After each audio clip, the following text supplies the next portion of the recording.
balance. Melodic tension, repetition, beginning and ending.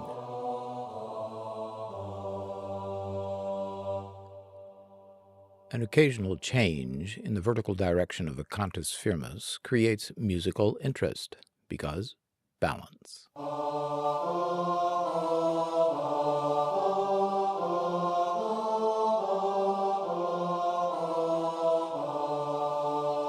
Following a leap, particularly after a leap of a fifth or larger, reversal of direction creates musical interest, again because balance.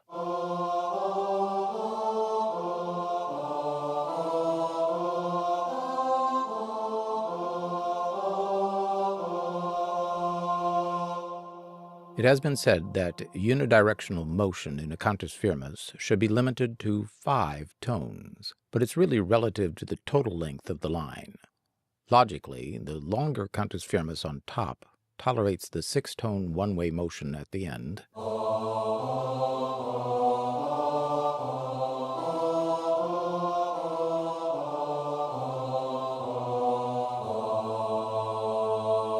more so than the shorter line at the bottom.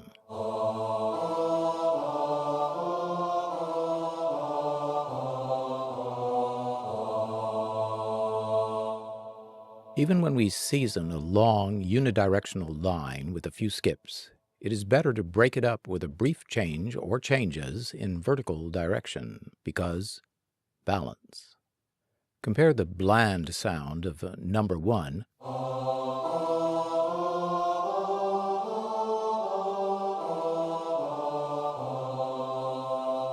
with the more satisfying line number 2 beneath.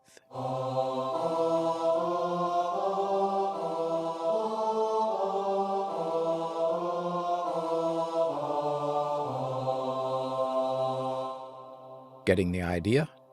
Before going on, let us once more listen to some of the dissonant melodic intervals of a scale.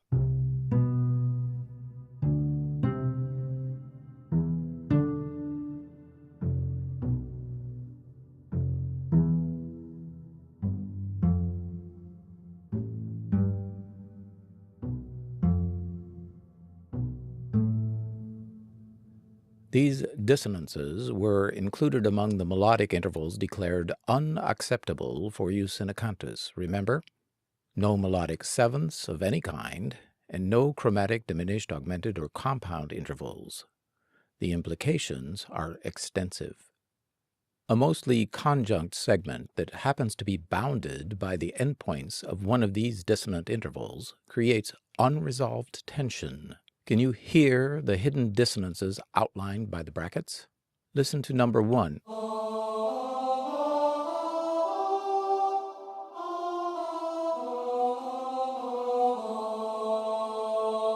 2.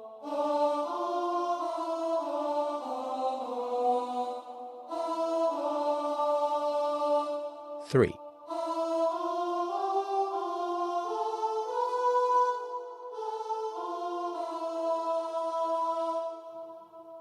The strong pull of the leading tone, in major or minor, can create imbalance if the line only ascends to the 7th scale degree, but does not complete its journey all the way to the tonic.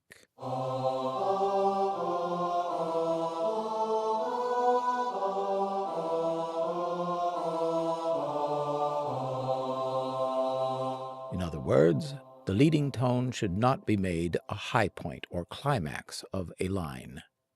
We want all the tones of the cantus firmus to be of equal duration and emphasis. Repeating the same tone 2 times in succession not only gives it more emphasis than the others, but effectively doubles the duration of the sound. The only breve allowed is the final.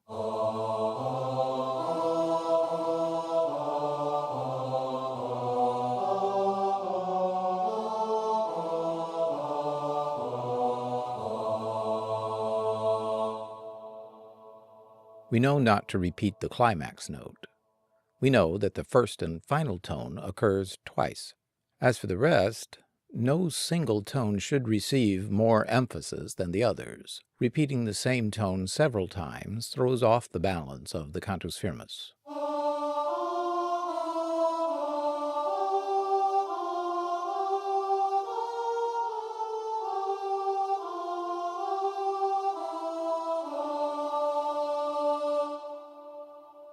In the little game of species counterpoint and even littler minigame of cantus writing, there is no room for repetition of a group of tones, what we call a motive.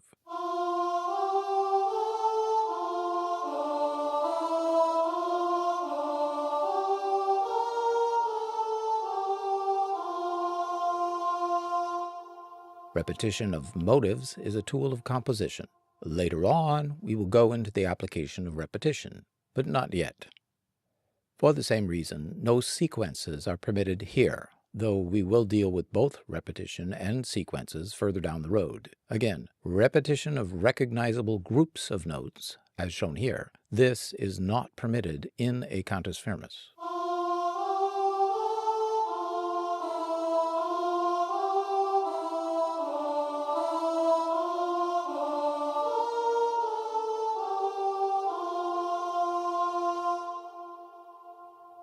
We mentioned already that the cantus must begin and end on the tonic. After the initial tone, the line may proceed by step, skip, or leap, as long as we reverse direction after a big jump, of course.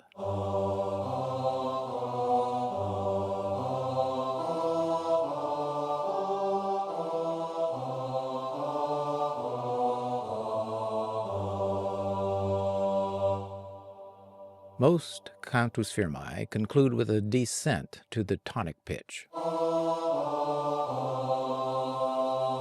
Why a descent? Because a rising line builds up tension, and we want a cantus with a relaxed ending.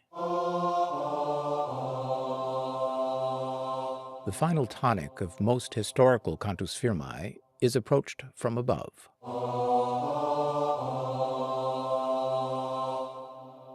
The penultimate tone, just before the final, may be approached by step or skip, no larger than a third, from either direction, but the final note itself may be approached only by step. Notice how abrupt this leap on the end sounds.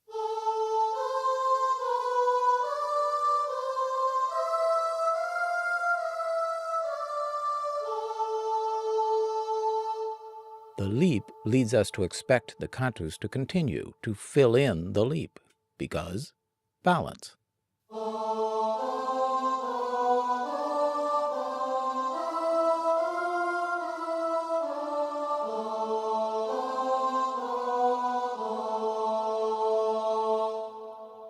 Finally, we do encounter a few Cantus Firmi that approach the final tonic from below, for the sake of variety.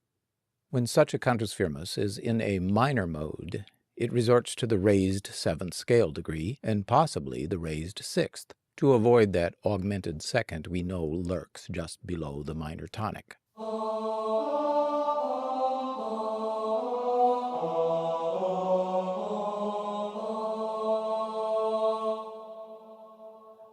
For completeness, an upcoming video will talk a bit about modal Cantus Firmi, but you now have the essentials on how to play the game. Incidentally, the ending tone in modal counterpoint is actually called the final, and that is no fantasy.